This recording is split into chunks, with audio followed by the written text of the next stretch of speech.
Olá, muito boa tarde a todos. Estamos aqui neste magnífico espaço da FNAC para apresentar um livro, o Lemon, Uma Viagem para a Felicidade. Eu tenho aqui ao meu lado o Sérgio Almeida, o engenheiro Sérgio Almeida, que me convidou para fazer esta apresentação, a que eu acedo com muito gosto. Eu sei que o tempo é curto e, portanto, sem grandes delongas, eu iria, por um lado, fazer uma brevíssima resenha do percurso profissional do engenheiro Sérgio Almeida, para depois me centrar em diálogo e interação permanente com ele, em alguns aspectos fundamentais deste Lemon, Uma Viagem para a Felicidade. O Sérgio Almeida é engenheiro mecânico, começou a sua vida profissional na engenharia, teve uma passagem pela área automóvel, uma passagem que não foi assim tão curta, foram 12 anos da sua vida ligado ao setor, e em 2007, naquilo que foi talvez um momento de transformação da sua própria carreira profissional, fez um curso de desenvolvimento pessoal e descobriu aquilo a que se pode convencionar chamar o mundo do autoconhecimento, o despertar para uma vida, como ele próprio diz, não de vários empregos, mas de várias profissões. O que é, aliás, uma nota muito moderna, não é? Nos tempos de hoje, esta ideia de que as pessoas ao longo da sua vida percorrem etapas muito diferentes e correm muitas vezes profissões muito diferentes. Em 2009, portanto, pouco depois, torna-se empreendedor ao criar a Power Coaching e agora a Seal Group. E, enfim, para terminar esta brevíssima apresentação, ele cita Heráclito, o conhecido filósofo grego, dizendo que nada é permanente exceto a mudança. E é verdade, nada é permanente exceto a mudança. O que, aliás, remete para aquele que é o segundo capítulo deste livro, titulado O Mundo em Mudança, em que o autor discorre sobre os grandes fatores de mudança que identifica na contemporaneidade, como sejam a evolução tecnológica, as alterações mentais no plano dos valores, faz uma alusão também aos comportamentos aditivos e, enfim, concluindo por um aspecto, sem dúvida, preocupante, que se pode traduzir na perda de capacidade das pessoas se relacionarem entre si, apelando justamente para a importância do valor das relações humanas, da confiança que deve presidir às relações humanas, a importância do trabalho em equipa, aludindo àquele que é, enfim, talvez o mais conhecido e o mais importante filósofo da gestão de que há memória, Peter Drucker, falando naquilo que Peter Drucker já antecipava à época, naquilo que viria a tornar-se a sociedade do conhecimento e os trabalhadores do conhecimento, e esta necessidade de conjugar a capacidade intelectual com a capacidade emocional, o que remete para o conceito de inteligência emocional. E, aliás, era aqui que eu me permitia interromper e perguntar ao Sérgio Almeida como é que ele vê esta interação entre a capacidade intelectual e a capacidade emocional. O que é que prevalece aqui? O que é importante neste balanceamento? Muito obrigado. Boa tarde a todos. Queria saudar naturalmente todos os convidados aqui presentes. Deixar aqui um reconhecimento naturalmente a todo este esforço e trabalho de organização do evento por parte da FNAC. Agradecer à nossa editora, a Vida Económica, e naturalmente ao Dr. Rui Pedroto, CEO da Fundação Manuel António da Mota, que aceitou este meu convite e que muito me honra, não só pela sua pessoa, mas também por aquilo que é o reconhecido trabalho da Fundação. Diria que aqui os temas da felicidade, do ser humano no centro de toda esta dinâmica, é algo que está aqui em comum. Bom, efetivamente, esta é uma questão que se coloca muitas vezes quase quem é que nasceu primeiro, o ovo ou a galinha.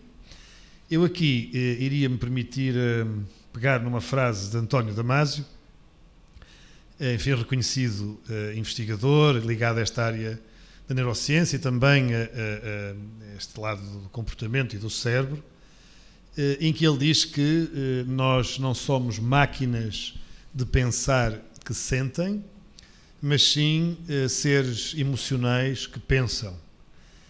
E realmente, se pegarmos na ciência, e a ciência hoje ajuda-nos imenso até neste mundo de fake news, num mundo em que a atividade enfim, do nosso dia-a-dia está em permanente mudança, como dizia também há pouco. Portanto, temos que recorrer cada vez mais àquilo que nos traz alguma certeza, e a ciência ajuda-nos a esse nível. E se pegarmos na neurociência, no estudo do cérebro, nós conseguimos identificar que existe um caminho mais rápido para tudo o que é a zona límbica, emocional, se quisermos, do que a própria zona, digamos, racional. Portanto, as funções emocionais acontecem mais rapidamente no cérebro do que as funções racionais. Quer isto dizer que mesmo quando nós dizemos a alguém que tomamos uma decisão super racional, ou quando alguém diz eu sou uma pessoa muito racional, na realidade nós somos, antes de sermos racionais, somos emocionais. Porque não é uma coisa que se possa controlar, porque é no fundo esse o princípio do funcionamento do nosso cérebro. Portanto, diria que antes de sermos racionais, somos emocionais, e graças a essas emoções nós conseguimos sobreviver e desenvolver, por exemplo, uma intuição que nos permite decidir, muitas das vezes, sem termos todos os dados. Só uma nota final, dizer que este mundo atual em que vivemos nos leva muitas das vezes para aquilo que achamos que é uma estrutura previsível das coisas, quando na realidade nos esquecemos um bocadinho desse lado intuitivo e humano que nos deveria acompanhar. E que hoje a tecnologia tem estado realmente, com esta transformação digital, a afastar-nos desse centro gravítico que é a nossa essência e a nossa essência humana, que, enfim, continua a ser o principal. Muito bem, muito obrigado. Aliás, aquilo que acaba de dizer remete muito, é um tema central na bibliografia já vasta do Manuel Damasio, não é? Designadamente o seu último livro, não é? Que é uma espécie de síntese do seu pensamento anterior enquanto neurocientista, não é? O que nos leva, o que nos traz, e porque se trata da apresentação de um livro, mas também de um diálogo, para aquele que é o terceiro capítulo do livro, que é justamente a felicidade. Eu aqui não resisto a citar dois exemplos que eu acho curiosos. Aquela velha frase do conhecido poeta brasileiro Vinícius de Moraes, que diz que tristeza não tem fim, felicidade sim, não é? O que nos deixa a pensar. E também, isto aqui numa nota mais política ou filosófica, não deixa de ser curioso que o texto da Declaração de Independência dos Estados Unidos da América fala, enfim, isso seria uma abordagem, eu diria, canónica, tradicional, em direitos fundamentais, como o direito à vida ou à liberdade, mas fala também, pela primeira vez na história da filosofia política, no direito à felicidade, não é? Portanto, está inscrito na Declaração de Independência dos Estados Unidos a busca da felicidade, o direito à busca da felicidade, não à felicidade propriamente dita, que é coisa que ninguém pode, na verdade, garantir no plano constitucional. E depois, neste capítulo, dá aqui três exemplos interessantes, três casos paradigmáticos, não é? Que se podem, digamos, casos estes de pessoas que podem coligar-se ou associar-se a determinadas correntes filosóficas. O caso do Chico, que é uma pessoa que vive ancorada no presente e que tem um perfil marcadamente hedonista.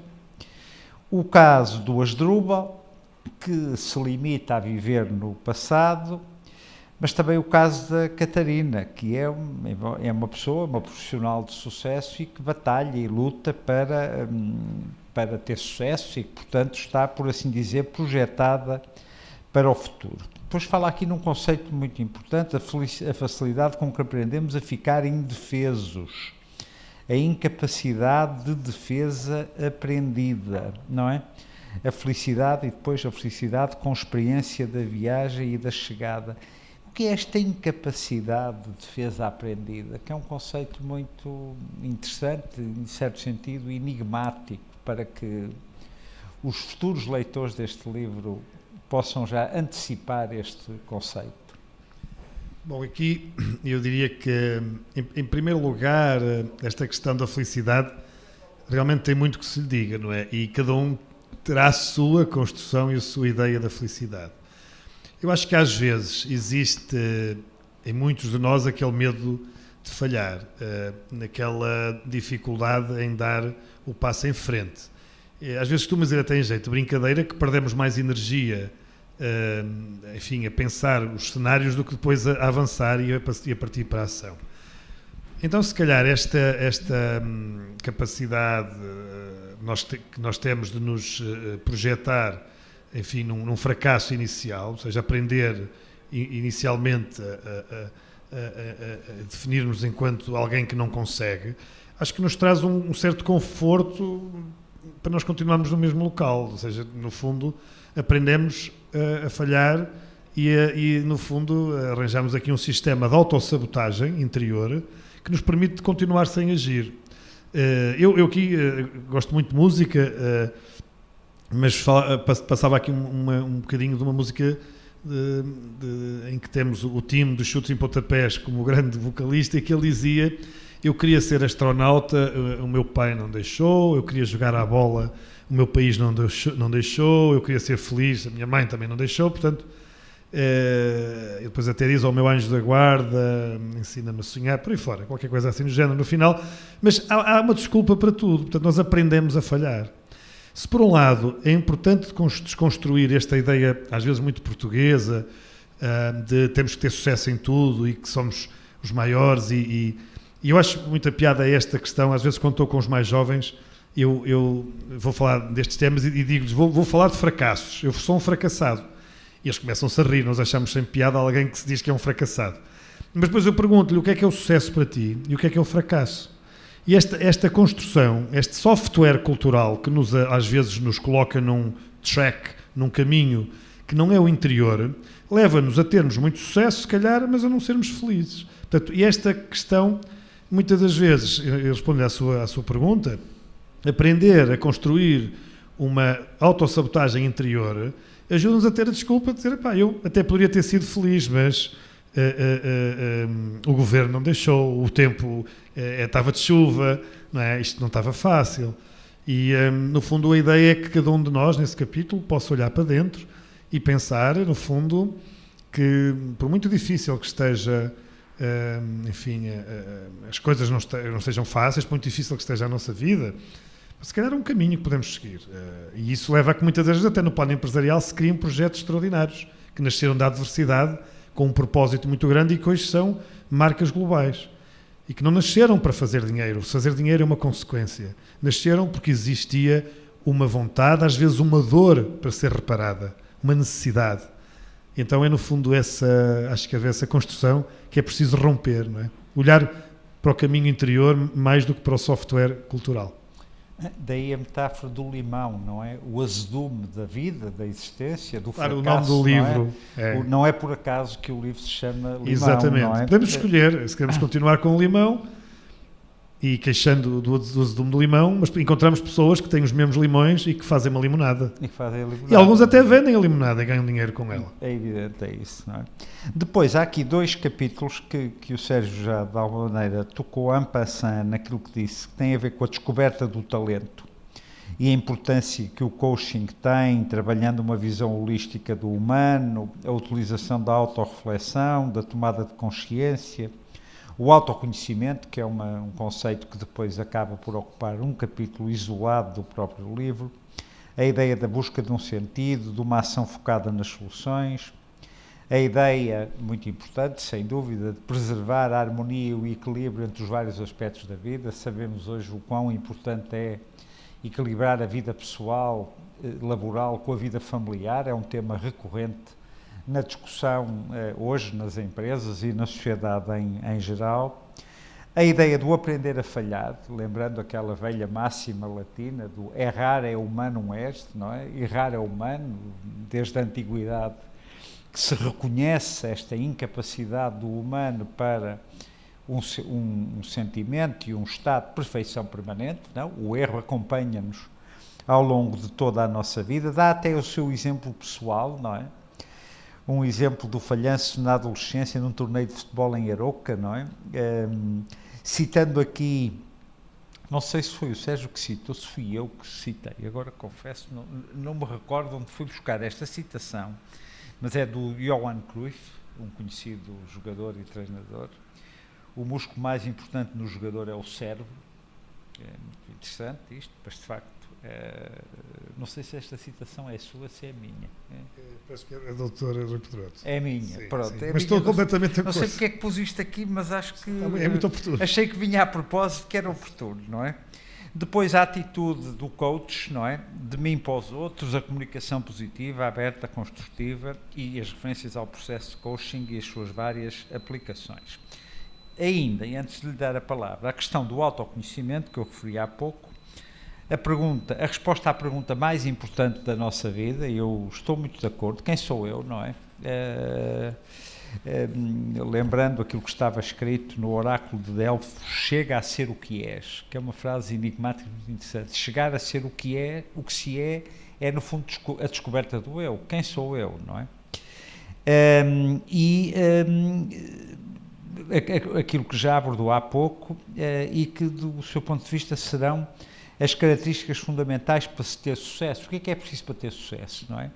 Paixão, o querer mudar alguma coisa, a crença, acreditar que se é capaz, no fundo, a estratégia para organizar bem os recursos, a questão dos valores, da clareza dos valores, aquilo a que os gregos chamavam a arete, a virtude, não é?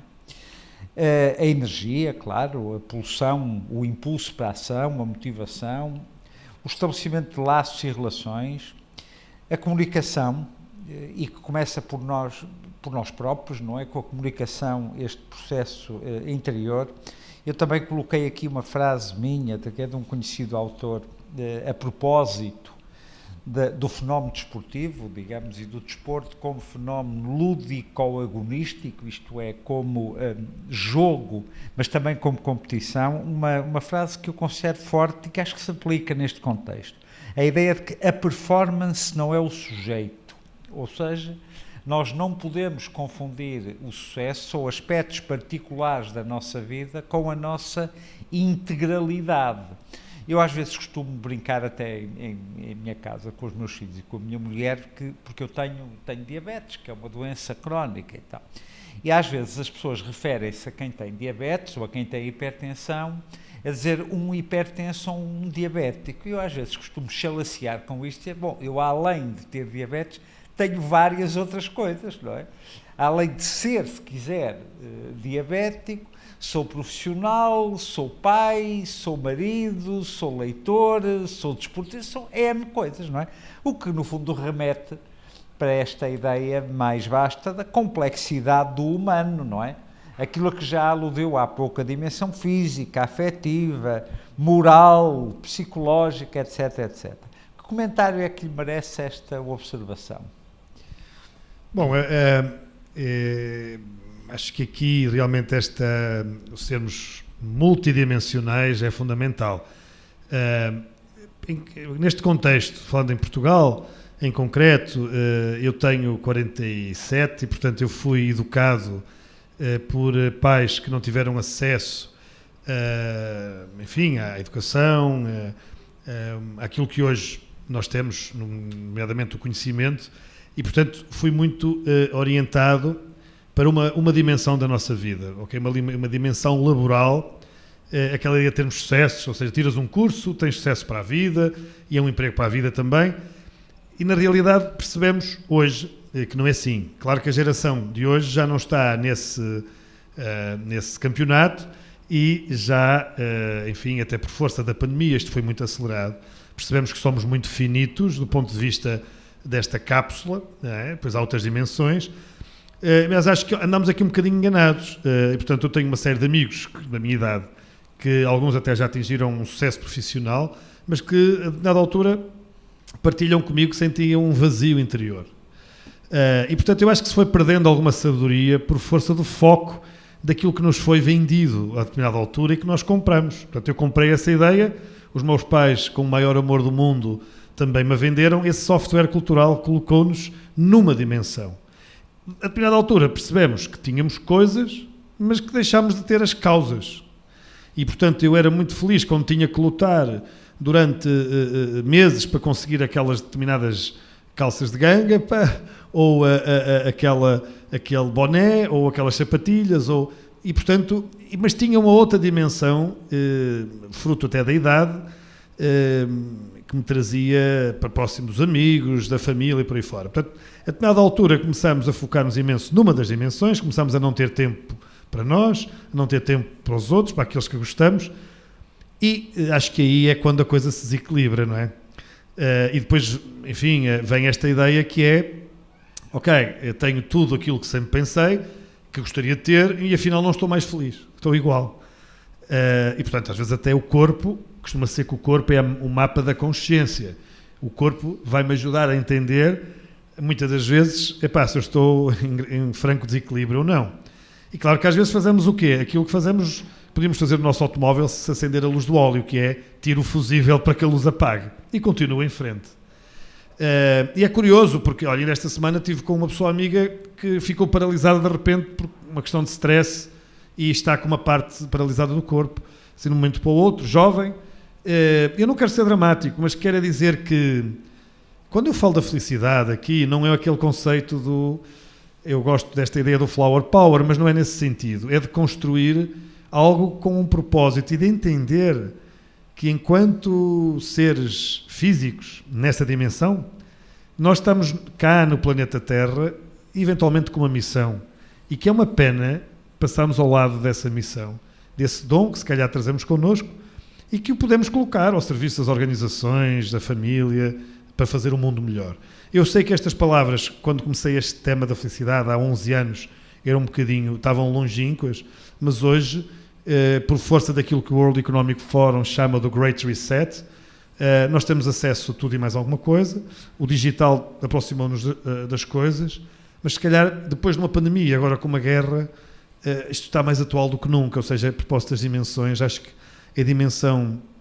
a nossa dimensão como um todo, vem ao de cima, e se calhar, se nós tratarmos dela, a economia, ou seja, ligando aqui saúde, a questão da economia, da tecnologia, de tudo o que nos rodeia, fica mais fácil. Portanto, quanto mais cedo pudermos ser multidimensionais e estar centrados nesta viagem, acho que mais cedo podemos ser felizes também.